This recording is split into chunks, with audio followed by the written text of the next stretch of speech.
नमस्कार दोस्तों, मैं अंकित जहांगीर एक बार फिर से आप सभी लोगों का स्वागत करता हूं आपके अपने चैनल पर। और लास्ट वीडियो में हमने जैसे बात की थी कि कॉलम्स क्या होते हैं, मल्टीपल कॉलम्स के बारे में हमने डिस्कस किया था। Multiple columns like 2 columns section हमने बनाया, उसके अंदर हमने हेडिंग बनाई, सब हेडिंग बनाई, किस तरीके से हम H1 H2 H3 H4 का यूज़ करते हैं वो भी हमने देखा था। ठीक है, इसके अलावा टेक्स्ट एडिटर विजिट के बारे में समझा था, इमेज विजिट के बारे में समझा था। ठीक है, और उन सभी चीज़ों का यूज़ करते हुए हमने एक पूरा सेक्शन डिज़ाइन किया था जिसे हम बोल रहे हैं अबाउट अस या अबाउट मी सेक्शन। इसके बाद में हम चलते हैं नेक्स्ट सेक्शन जो कि हमारा है और सर्विसेज सेक्शन। देखिए बहुत सिंपल सा है, यहाँ पर हमें एक सब हेडिंग जो कि हमने ऊपर यूज़ करी हुई है वही हम यहाँ यूज़ करेंगे। यहाँ पर एक मैन हेडिंग है जो कि हमने ऊपर यूज़ करी हुई है। ठीक है, उसके बाद में फिर से सब हेडिंग है और उसके बाद में ये टेक्स्ट है जो कि हम हेडिंग में ही शो करने वाले हैं। ठीक है, इसके बाद में और वर्क में आप एक नई चीज़ सीखेंगे जो कि है ये कैरोसेल विजिट। ठीक है, जहाँ पे कि इमेज अलग अलग चल रही होंगी। अगर इस पे इमेज पे क्लिक करूँ तो वो इमेज मुझे पॉपअप होके बड़ी साइज में दिखाए। ठीक है, तो इस तरीके से हम आज ये 2 सेक्शन रेडी करने वाले हैं। तो चलिए शुरू करते हैं अपने इस वीडियो को।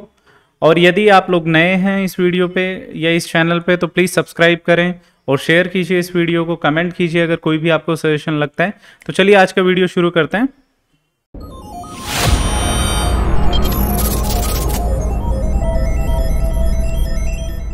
ओके, सो जैसा कि मैंने लास्ट वीडियो में बताया था कि आपको अगर इस पेज को, एलिमेंटर पेज को अगर डिज़ाइन करना है तो उसके लिए आपके पास में 3 अलग अलग ऑप्शंस होते हैं।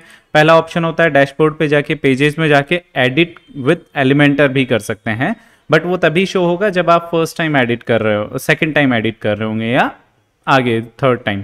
क्योंकि फर्स्ट टाइम अगर आप एडिट करेंगे तो उसे एडिट पेज पे ही क्लिक करके जाना होगा। ठीक है, दूसरा ऑप्शन भी वहीं से ही है कि पहले आप एडिट पेज कीजिए, फिर अंदर पेज के अंदर जाके एडिट विद एलिमेंटर कीजिए। यदि ये स्टेप्स आपको नहीं समझ आ रही हैं तो आप लास्ट वीडियो को देख लीजिएगा, उसमें आपको समझ आ जाएगा।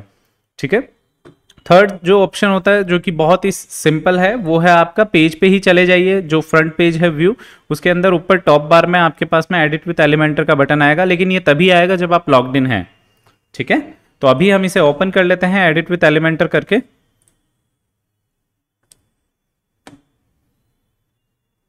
ठीक है, जैसे ही ये ओपन हो जाएगा, अब देखिए हमें क्या डिजाइन करना है। हमें एक और सर्विसेज का सेक्शन डिजाइन करना है जिसके अंदर टॉप से थोड़ा सा पैडिंग रहेगी और बॉटम से थोड़ा सा पैडिंग रहेगी और ब्लैक कलर का बैकग्राउंड रहेगा। ठीक है, मेन चीज इसमें ये देखने लायक है कि इसमें आपके पास में दो कॉलम सेक्शन है या एक कॉलम सेक्शन है। तो यस, एक कॉलम सेक्शन ही है ये, तो हम एक कॉलम ही लेंगे इसमें। तो हम एक सेक्शन नया ऐड करते हैं, इसमें एक कॉलम सेक्शन लेंगे और इस सेक्शन को हम सबसे पहले स्टाइल में जाएंगे, बैकग्राउंड के अंदर classic background and background colour choose करेंगे। ठीक है, ब्लैक बैकग्राउंड करने के बाद में आप जाएंगे एडवांस पे और पैडिंग के अंदर 1 बाय 1 आप टॉप एंड बॉटम को 50-50 पिक्सल देंगे अनलिंक करके। ठीक है, जब ये चीज कर देंगे उसके बाद में आपको सब हेडिंग यहाँ लगानी है और सर्विसेज लिखना है उसके अंदर।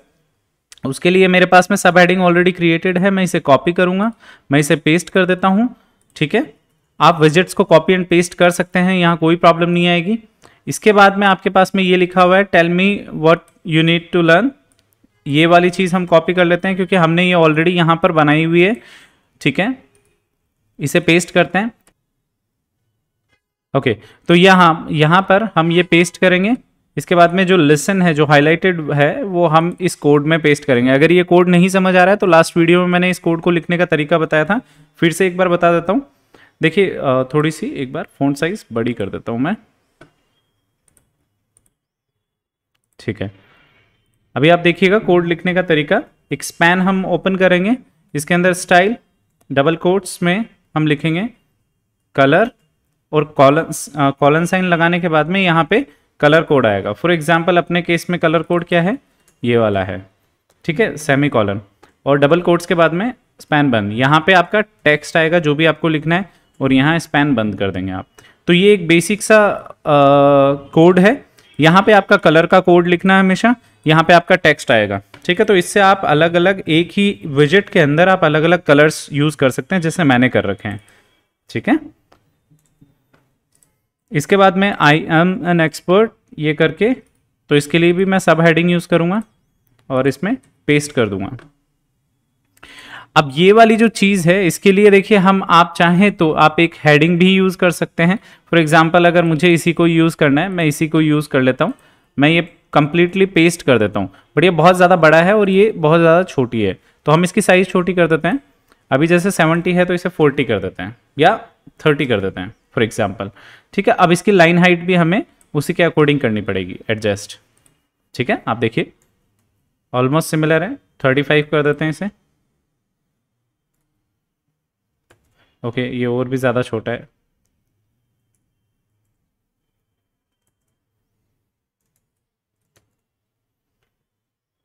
ट्वेंटी 28 के अप्रोक्स कर देते हैं एंड ये चीज़ हम 35 रख लेते हैं।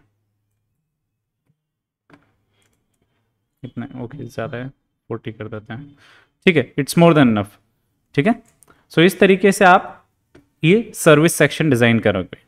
अब अगर सर्विस सेक्शन को अगर हमें फ्रंट में देखना है तो हमने दूसरी टैब में हमारा होम पेज ओपन कर रखा है, यहाँ पर हमें शो हो जाएगा सर्विस सेक्शन। ये देखिए ये डिज़ाइन हो गया है। अब इसके नीचे वाला सेक्शन हम डिज़ाइन करते हैं। नीचे वाले सेक्शन में भी बहुत सिंपल सी है, यहाँ तक की जो चीज़ें हैं वो सेम है, तो उसके लिए हमें ज़्यादा एफर्ट्स नहीं डालने। अब सपोज़ कीजिए मुझे पता है कि मुझे ये हेडिंग मतलब सब हेडिंग और हेडिंग सेम चीज़ चाहिए। ठीक है, और जो कि मेरे पास इस सेक्शन में ऑलरेडी है और ये भी 1 कॉलम सेक्शन ही है, इसमें कोई 2 कॉलम नहीं है, ये 1 कॉलम सेक्शन ही है। तो मैं क्या करूँगा, सेक्शन के ऊपर राइट क्लिक करूँगा और इसे डुप्लीकेट कर लूँगा। ठीक है, अब इसके बाद में हम क्या करेंगे और वर्क को कॉपी करेंगे। अब देखिए आपके पास 2 सर्विस के सेक्शन हो गए, तो नीचे वाले में मुझे चीज़ें चेंज करनी पड़ेंगी। ठीक है, तो मैं इसमें पहले सारी इन्फॉर्मेशन चेंज कर लेता हूँ।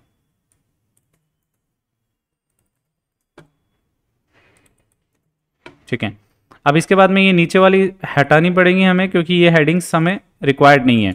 अब देखिए इसमें क्या हो रहा है, इसमें एक कैरोसेल लग रहा है जिसमें इमेजेस लगी हुई है। ठीक है, और वो इमेज ऑटो स्लाइड हो रही है। ठीक है, उसके लिए हमें सर्च करना होगा यहाँ पे विजिट में कैरोसेल। तो यहाँ पे देखिए इमेज कैरोसेल आएगा, इसे ड्रैग एंड ड्रॉप करेंगे आप। अब यहाँ पे सबसे पहले नो इमेज सेलेक्टेड आ रहा है, दैट मीन्स कि आपको इमेजेस सेलेक्ट करनी होंगी। तो आप प्लस आइकन पे क्लिक करेंगे, यहाँ पे आप मल्टीपल इमेजेस अपलोड करेंगे। ठीक है, आप सेलेक्ट फाइल भी कर सकते हैं, आप चाहे तो ड्रैग एंड ड्रॉप भी कर सकते हैं। तो मैं ड्रैग एंड ड्रॉप कर लेता हूँ। ठीक है, मैं यहाँ पे सारी इमेजेस लेके आ जाता हूँ। आप चाहें तो सेलेक्ट फाइल करके भी आप उस फोल्डर तक नेविगेट होके मल्टीपल सेलेक्शन कर सकते हैं इमेजेस का। सारी इमेजेस सेलेक्ट होगी जो जो मुझे चाहिए, क्रिएट अ न्यू गैलरी करूँगा, इंसर्ट गैलरी कर दूंगा। जैसे इंसर्ट गैलरी करूँगा सारी इमेजेस मुझे शो होने लग जाएंगी। बट अभी बहुत सारी अभी सेटिंग्स करनी बाकी हैं, जैसे कि थंबनेल की बजाय इसे फुल विड्थ करना है। आपको एट ए टाइम कितनी शो करवानी है, आपको 3 शो करवानी है, तो आप 3 शो करवाएंगे। एट ए टाइम कितनी स्क्रॉल करवानी है, आपको केवल एक इमेज स्क्रॉल होनी चाहिए। स्ट्रेच करवानी है या नहीं करवानी, तो इसे नो रखेंगे हम। एरो एंड डॉट्स की बजाय केवल हम एरो रखेंगे, डॉट्स हमें शो नहीं करवाने हैं नीचे की तरफ, तो एरो एरो रखेंगे। एरो में भी अगर आपको अगर ये एरो पसंद नहीं आ रहा है, जैसे मैंने तो सिंपल एरो लिया हुआ है, बट अगर आपको एरो पसंद नहीं आ रहा है तो आप इस आइकन लाइब्रेरी के ऊपर क्लिक करेंगे तो यहाँ पे आपको और भी अलग टाइप के एरोज मिल जाएंगे। तो आप इनमें से किसी पे भी क्लिक कर सकते हैं, फिर से आइकन लाइब्रेरी, एंड इसमें भी आपको एरो मिल जाएगा, तो वो आपको एरो यूज़ कर सकते हैं।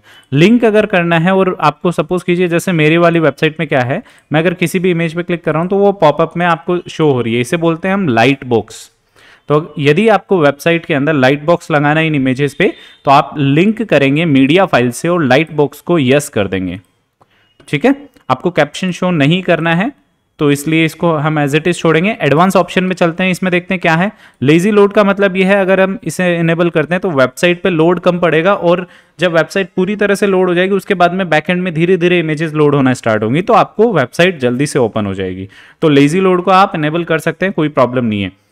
ऑटो प्ले का मतलब है कि ये ऑटोमेटिकली हर 5 सेकंड के बाद में, हर 5 सेकंड के बाद में ये ऑटोमेटिकली ये स्लाइड होगा। ठीक है, पॉज ऑन होवर, अगर मैं माउस को इसके ऊपर रखूंगा तो ये पॉज हो जाएगा, 5 सेकंड वाला ड्यूरेशन ये कंप्लीट नहीं करेगा। ठीक है, पॉज ऑन इंटरेक्शन, यस अगर करता हूं तो अगर मैंने क्लिक कर दिया तो ये पॉज हो जाएगा। ठीक है, ऑटो प्ले स्पीड हमेशा ध्यान रखिएगा ये मिली सेकेंड्स में आता है, तो दैट मीन्स कि 1000 अगर मैं लिखूंगा तो 1 सेकंड होगी, 2000 लिखता हूं 2 सेकंड होगी, तो इसी प्रकार से 5000 लिखा है तो 5 सेकंड हुए हैं। ठीक है, इनफाइनाइट लूप, अगर मैं यस करता हूं तो ये इनफाइनाइट स्क्रॉल करता रहेगा, मतलब हर 5 इमेज के बाद में छठी इमेज जो होगी वो फर्स्ट इमेज ही होगी बार बार में, क्योंकि मैंने अभी 5 इमेजेस यूज किए हैं। ठीक है, एनिमेशन स्पीड की मतलब ये स्क्रोलिंग कितना फास्ट कर रहा है। अगर आप देखेंगे 500 करते ही तो देखिएगा हर 5 सेकंड के बाद में जो ये स्क्रॉल कर रहा है एक इमेज को, उसमें 0.5 सेकंड ले रहा है। बट अगर मैं इसे 5000 कर देता हूँ तो अब ये 5 सेकंड्स तक स्क्रॉल होता रहेगा धीरे धीरे धीरे धीरे धीरे धीरे। ठीक है, तो इस प्रकार से हम एनिमेशन स्पीड को भी मेंटेन करते हैं। डायरेक्शन लेफ्ट और राइट दोनों में से किस तरफ आपको इसको स्लाइड करवाना है। अगर मैं राइट करता हूं तो लेफ्ट से राइट में जाएगी इमेज। ठीक है, इस प्रकार से। इसके बाद में हम चलते हैं स्टाइल पे। स्टाइल में देखिएगा नेविगेशन सबसे पहला ऑप्शन है। तो नेविगेशन में देखिए एरो इनसाइड रखने हैं या आउटसाइड रखने हैं, बाहर की तरफ रखने हैं। अगर बाहर की तरफ रखोगे तो इमेजेस अंदर की तरफ चली जाएंगी और एरोज बाहर शो हो जाएंगे। हमें इनसाइड रखना है। एरो की साइज क्या देनी है? एरो की साइज फॉर एग्जांपल मैंने बोला कि 50 पिक्सल देनी है, तो देखिए इतने बड़े एरोज आपको दिखाई देने लग जाएंगे। ठीक है, अब इसमें हमें कलर शो करवाना है, तो पहले मैं कलर का कोड कॉपी कर लेता हूं यहां से। हमें ये वाला ही कलर रखना है। ठीक है, एक सेकेंड। इसके बाद में मैं कलर के अंदर पुट कर दूंगा ये वाला कलर कोड। अब देखिए ये बहुत बड़ा एरो हो रहा है, तो मैं इसे 30 पिक्सल कर देता हूं। It's more than enough. ठीक है, ये काम करने के बाद में आपके पास में इमेज के अंदर देखिएगा, मेरे वाले वेबसाइट में इमेज के अंदर थोड़ा सा गैप है, आप वाले लेकिन इसमें अभी गैप नहीं है। तो सबसे पहली चीज़ है वर्टिकल अलाइन। आप हमेशा इसको सेंटर में रखिए सो दैट कि ऑल द इमेजेस जितनी भी रहेंगी वो वर्टिकली सेंटर में अलाइन रहेंगी। अब आती है बात स्पेसिंग की, क्योंकि मुझे स्पेसिंग क्रिएट करनी है तो कस्टम पे क्लिक करूंगा और कितने पिक्सल का स्पेस चाहिए। मैंने 20 पिक्सल बाय डिफॉल्ट आता है तो मैंने वही रखा हुआ है। तो अब देखिए आपकी इमेजेस के बीच में थोड़ा थोड़ा गैप दिखाई दे रहा है। ठीक है, अगर आपको इमेजेस को बॉर्डर देना है, बॉर्डर रेडियस देनी है, फॉर एग्जांपल मैं यहाँ पे बॉर्डर रेडियस देना चाहता हूँ, तो इस तरीके से आप बॉर्डर रेडियस भी दे सकते हैं। ठीक है, आपको अगर बॉर्डर सेट करना है, फॉर एग्जांपल आपको डबल करना है, ठीक है, इसके अंदर में 10 पिक्सल कलर भी आप चूज कर सकते हैं, फॉर एग्जांपल यही वाला। तो इस तरीके से आप बॉर्डर भी दे सकते हैं। ये आपकी चॉइस है, आप कैसा बनाना चाहते हैं। मुझे ये चीज़ नहीं चाहिए, मैं इसे अपडेट करूंगा। अपडेट करने के बाद में अगर हम वेबसाइट के फ्रंट पेज को रिफ्रेश करेंगे तो अब सर्विस सेक्शन के बाद में देखिए और सेक्शन और वर्क सेक्शन भी बन गया है हमारे पास में, जिसके अंदर इमेजेस ऑटोमेटिकली स्क्रॉल होती रहेंगी। अगर मैं इमेज के ऊपर क्लिक करता हूं तो मुझे लाइट बॉक्स भी शो होगा। ये जो इमेज के ऊपर क्लिक करते ही इमेज पॉपअप में शो हो रही है और यहाँ पे कंप्लीट हम चेंज कर सकते हैं, ये लाइट बॉक्स फंक्शनलिटी होती है। ठीक है, तो आप अगर गूगल पर भी कभी सर्च करते हैं तो इसे लाइट बॉक्स के नाम से सर्च कीजिएगा। ठीक है, तो आज हमने 2 सेक्शंस के बारे में कंप्लीटली स्टडी किया है। एक हमने सर्विस सेक्शन के बारे में सीखा है और एक हमने और वर्क सेक्शन के बारे में समझा है। ठीक है, और इसके अंदर हमने कैरोसेल एक नया विजेट है जो कि हमने सीखा है। इसके अलावा अगर मैं बात करूं, हमारे पास में बहुत सारे विजेट्स यहाँ पे ऑलरेडी हैं। तो फॉर एग्जांपल मैं 2-3 विजेट्स और बता देता हूं आपको। जैसे एग्जांपल को तौर पे मैं अबाउट अस के अंदर सपोज कीजिए मैं एक बटन देना चाह रहा हूं जिसपे कि मैं चाह रहा हूं कि वो इंस्टाग्राम पे या फिर यूट्यूब पे मेरे यूट्यूब के चैनल पे रीडायरेक्शन दे सकूं मैं।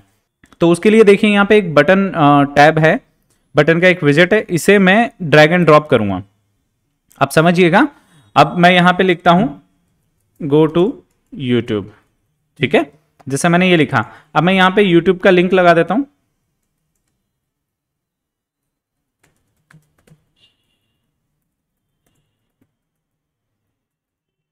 ठीक है, अब देखिए ये 2 चीजें डिफॉल्ट थी, ये हमें करनी ही पड़ेंगी। आपको जो भी नेम देना है और उस नेम के ऊपर, इस बटन के ऊपर किस वेबसाइट को ओपन करवाना है वो लिंक यहां देना पड़ेगा। बट अगर मान लीजिए मैं चाहता हूं कि अगर इस YouTube के बटन पे क्लिक करूं तो वो दूसरी नई टैब में ओपन हो, जैसे ये टैब है, ये टैब है, ये टैब है, ऐसे ही एक नई टैब में ओपन होना चाहिए। सेम इस टैब में ओपन नहीं होना चाहिए, ये पेज मेरा एज इट इज रहना चाहिए। तो उसके लिए मैं सेटिंग पे क्लिक करूंगा, लिंक ऑप्शन पे, और यहां देखिए ओपन इन न्यू विंडो है, इस पे क्लिक कर दूंगा। जब इस पे क्लिक करूंगा तो अगर मैं इस पे क्लिक करता हूं गो इस बटन पे, तो ये मुझे सेम पेज जो रहेगा, ये होम पेज रहेगा, इसको तो ओपन रखेगा ही रखेगा, और एक नई टैब और ओपन कर देगा जिसमें कि मेरा यूट्यूब चैनल ओपन हो जाएगा। ठीक है, तो आप ये सेटिंग यहां से करेंगे, आपको जरूरत हो तभी करिएगा, अदरवाइज करने की जरूरत नहीं है। आप अलाइनमेंट कर सकते हैं लेफ्ट, सेंटर, राइट, और जस्टिफाइड का मतलब है 100% पे। ठीक है, तो हम इसे अलाइन लेफ्ट रखते हैं। स्मॉल साइज रखना है, एक्स्ट्रा स्मॉल रखना है, मीडियम रखना है, लार्ज रखना है, ये सारी चीजें अभी मैनेज करेंगे, तो इसे आप नॉर्मल स्मॉल में रखिए। अगर आपको कोई भी आइकन इसमें ऐड करना है तो देखिए आपके पास में आइकन लाइब्रेरी का ऑप्शन है। यहाँ पे आइकन लाइब्रेरी में आप सर्च कर सकते हैं, यहाँ पे आइकन, फॉर एग्जांपल मुझे यूट्यूब का आइकन करना था तो मैं यूट्यूब सर्च करके और यूट्यूब करूंगा, तो यहाँ पे देखिए आइकन भी आपको शो हो गया है। अब ये आइकन की पोजीशन बिफोर रहेगी या आफ्टर, ये बिफोर और आफ्टर जो है वो टेक्स्ट के बिफोर एंड टेक्स्ट के आफ्टर है, ठीक है। इसके बाद में आइकन स्पेस, मतलब टेक्स्ट से कितनी दूरी पे होना चाहिए, फॉर एग्जांपल 20 पिक्सल की दूरी पे होना चाहिए, तो मैंने 20 लिख दिया है।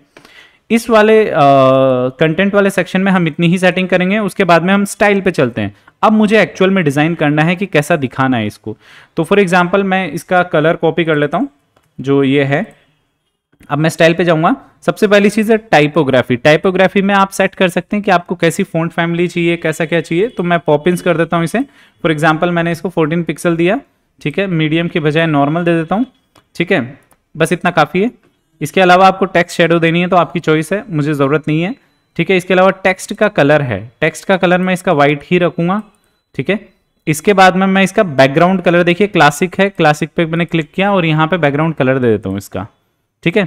अब इसके बाद में जब मैं एक तो नॉर्मल स्टेट होती है इसमें और एक होवर स्टेट की, जब मैं माउस को इसके ऊपर लेकर जाऊं तो ये कैसा कलर में दिखेगा, तो उसके लिए फॉर एग्जांपल मैंने होवर पे क्लिक किया तो टेक्स्ट का कलर मैं शो कर देता हूं ये वाला। तो देखिए अभी होवर पे टेक्स्ट का कलर चेंज हो रहा है बट बैकग्राउंड चेंज नहीं हो रहा है। तो अगर बैकग्राउंड भी मुझे चेंज करवाना है तो मैं उसके लिए सपोज कीजिए मैं इस तरीके से बना देता हूँ, ये वाइट कर देता हूँ प्योर, ठीक है। तो इस तरीके से हमने होवर स्टेट मैनेज की है, ठीक है। अब फिर से मैं नॉर्मल पे क्लिक करता हूं और मैं इसमें बॉर्डर रेडियस को 0 कर देता हूं, मुझे बॉर्डर रेडियस नहीं देनी, ठीक है, या फिर मैं ज्यादा ज्यादा 2 पिक्सल का दूंगा। इसके बाद में अगर पैडिंग सेट करनी है आपको तो पैडिंग आप सेट कर सकते हैं अपनी इच्छा अनुसार। फॉर एग्जाम्पल मुझे ये 40, ये 10, ये 40 अभी, लेकिन ये बहुत पतला हो गया तो मैं इसे 15 और इसे भी 15 कर देता हूँ, ठीक है। इट्स क्वाइट गुड, ठीक है। अब अगर मैं अपडेट करूंगा और रिफ्रेश करता हूं तो देखिए किस तरीके का हमारा बटन दिखेगा, ठीक है। ये देखिए इस तरीके से हमारा एक बटन दिख रहा है जो कि बहुत ही अच्छा है। सो इस तरीके से आप बटन विजेट को यूज कर सकते हैं और बटन ऐड कर सकते हैं, ठीक है। ये एक नया विजेट है जो कि आप अपनी वेबसाइट्स में बाद में यूज करेंगे और लाइक बहुत बार यूज करेंगे। इसका अलग अलग डिजाइन आप इसमें बना सकते हैं, अपने अकॉर्डिंग इसमें स्टाइलिंग कर सकते हैं। कहीं कोई प्रॉब्लम आए तो आप मुझे कनेक्ट कर सकते हैं, मुझसे आप क्वेश्चनिंग कर सकते हैं, कोई प्रॉब्लम नहीं है। सो आज की वीडियो में हम इतना ही बात करेंगे। अगर आपको जितने भी टॉपिक्स अभी तक पढ़ाए हैं उनमें कहीं भी आपको कोई भी इशू आए आप मुझे कॉल कर सकते हैं। मेरे कॉन्टैक्ट नंबर हैं 8619525209, जो कि मैं मेरे डिस्क्रिप्शन में भी लिखता हूं हमेशा। आप मेरी वेबसाइट पे जाके भी इंक्वायरी रेज कर सकते हैं। अगर आप वेबसाइट पे नहीं जाना चाहते हैं आप कमेंट भी कर सकते हैं, मैं कमेंट में भी आपका आंसर करूंगा, ठीक है। तो यदि आपको ये वीडियो पसंद आया तो प्लीज़ इसे लाइक कीजिए, शेयर कीजिए और इस नॉलेज को और भी लोगों तक पहुंचाइए। कंप्लीट ट्यूटोरियल सीरीज़ है जिसे हमें सब तक पहुंचाना है, ठीक है। सो आज के वीडियो में इतना ही। Thank you so much guys.